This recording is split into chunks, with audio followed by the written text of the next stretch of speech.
আওয়ামী লীগের কার্যক্রম নিষিদ্ধ করা হয়েছে বিচার শেষ হওয়ার আগ পর্যন্ত। বিচার কবে শেষ হবে সেটার তো আর গ্যারান্টি দেওয়া যায় না। বিচার কত বছর লাগবে এই বিচার শেষ হতে সেটা অনিশ্চিত। সুতরাং আওয়ামী লীগের কর্মকাণ্ড নিষিদ্ধই থাকবে যদি এই সরকার কন্টিনিউ করে অনেক দিন, তাহলে এই সরকারের আমলে সেই অবস্থায় আমরা দেখতে পাবো। এটা মোটামুটি ধরে নেওয়াই যায়। কিন্তু তারপরে আর একটা ব্যাপার নিয়ে আলোচনা এখন সব থেকে বেশি হচ্ছে, সেটা হচ্ছে যে জুলাই ঘোষণাপত্র এনসিপি থেকে দাবি করা হয়েছিল এবং সেই প্রেক্ষিতে সরকার ঘোষণা করেছিল যে 30 কার্য দিবসের মধ্যে জুলাই ঘোষণাপত্র দেয়া হবে। এদিকে এনসিপি থেকে আবারও দাবি করা হয়েছে, গতকালকে আমরা শুনেছি যে আগামী 26 দিনের মধ্যে যদি ঘোষণাপত্র দেয়া না হয় তাহলে আবারও রাজপথে নামা হবে, আবারও তারা রাজপথে নামবেন এমন কথা তাদের পক্ষ থেকে বলা হয়েছে। আদতে এই জুলাই ঘোষণাপত্র দিলে কি হবে, এখানে কি আছে, কি চাইছে এনসিপি, এর ফলে কি এমন পরিবর্তন হবে বাংলাদেশের, নাকি এটার মাধ্যমে বাংলাদেশে ব্যাপক পরিবর্তনের পরিকল্পনা চলছে, কি আদতে হতে চলেছে সেই আলোচনাই করবো এই ভিডিওতে। বলছিলাম জুলাই ঘোষণাপত্রের কথা, জুলাই ঘোষণাপত্র নিয়ে কথা হচ্ছে, কিন্তু এই ঘোষণাপত্র দিলে কি হবে, কোন পরিবর্তন হবে। জুলাই ঘোষণাপত্রের দাবি জানানো হয়েছে, আবার সেই ঘোষণাপত্রের খসড়াতে আসলে কি আছে। অনেকদিন আগে প্রথম আলো যে নিউজটা করেছিল এই বছরের 16ই জানুয়ারি, এই নিউজের স্ক্রিনশটটা আপনারা দেখে নিন। জুলাই অভ্যুত্থানের ঘোষণাপত্রের খসড়াই যা আছে, তখন প্রথম আলো কি লিখেছিল চলুন খসড়াতে কি আছে একটু দেখে নেওয়া যাক।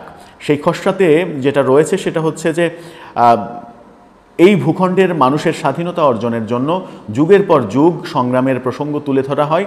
পাকিস্তান আন্দোলনের মাধ্যমে ব্রিটিশ ঔপনিবেশিক শাসন থেকে 1947 সালে স্বাধীনতা অর্জন, 1971 সালে রক্তক্ষয়ী মুক্তিযুদ্ধের মাধ্যমে বাংলাদেশ স্বাধীন হওয়ার কথা তুলে ধরা হয়। অর্থাৎ পাকিস্তানের হয়ে যে 47-এ দেশভাগ, সেটাও তারা এই রাষ্ট্রের ঘোষণাপত্রে লিখতে চায়। সেখানে তাদের কি স্বার্থ, পাকিস্তান প্রসঙ্গ টেনে আনার কি স্বার্থ, কথায় কথায় 47 টেনে আনা, সেটা 71কে ছোট করা কিংবা 71-এ মুক্তিযুদ্ধকে খাটো করার প্রয়াস কিনা, সেই প্রশ্ন কিন্তু আজীবন থাকছে।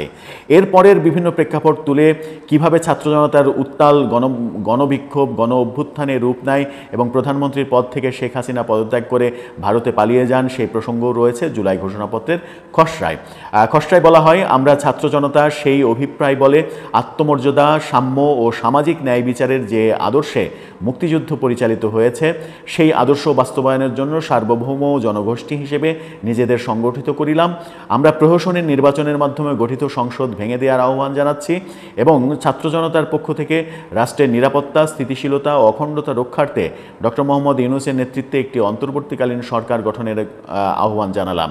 আমরা সুশাসন ও সুষ্ঠু নির্বাচন ও ফ্যাসিবাদী ব্যবস্থার পুনরাবৃত্তি রোধ নিশ্চিত করার জন্য অন্তর্বর্তীকালীন সরকার প্রয়োজনীয় সংস্কার সম্পন্ন করবে, এই অভিপ্রায় ব্যক্ত করলাম।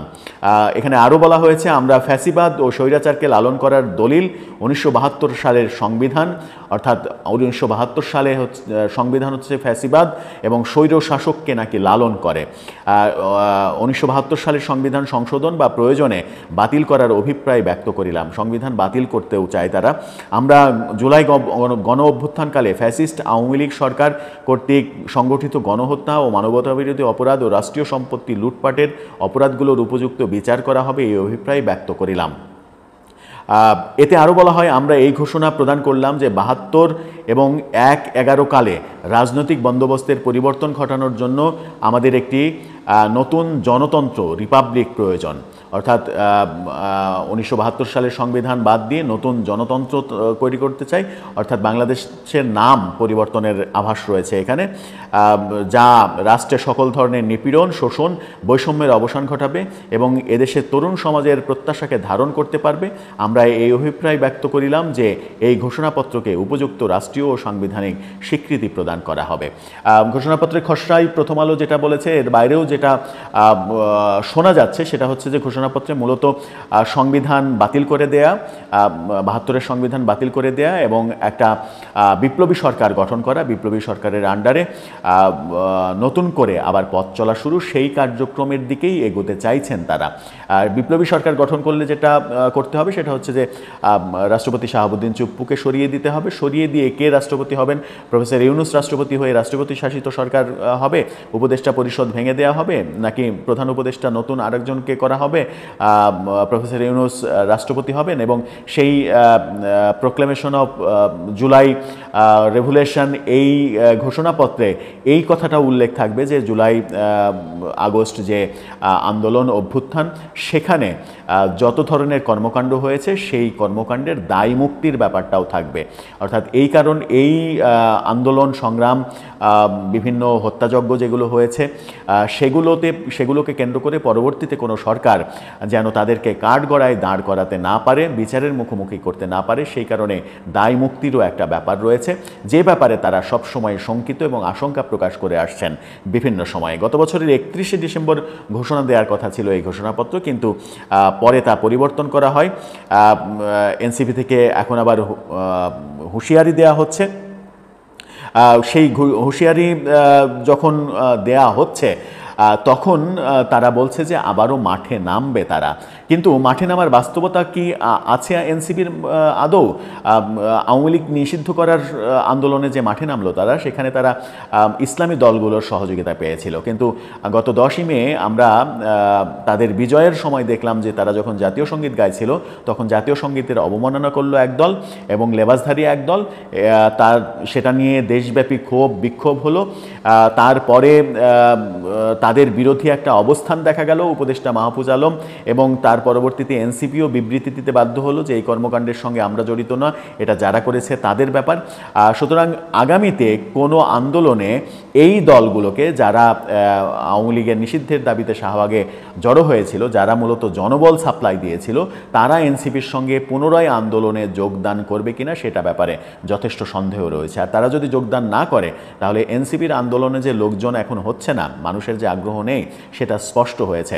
ইসলামী দলগুলোর অংশগ্রহণেই আওয়ামী বিরোধী আন্দোলনটা সক্রিয় হয়েছিল, সেটা যদি তারা না করে, জাতীয় সঙ্গীত টঙ্গীত এই বিভিন্ন রাজাকারকে নিয়ে স্লোগান দেয়া হয়েছে শাহবাগে, সেই সব ইস্যু নিয়ে তারা যদি এনসিপির সঙ্গে এখন আবার একজোট হয়ে আন্দোলনে নামতে রাজি না হয়, তাহলে কিন্তু অবাক হওয়ার কিছু থাকবে না। দর্শক, আপনার কি মনে হয়?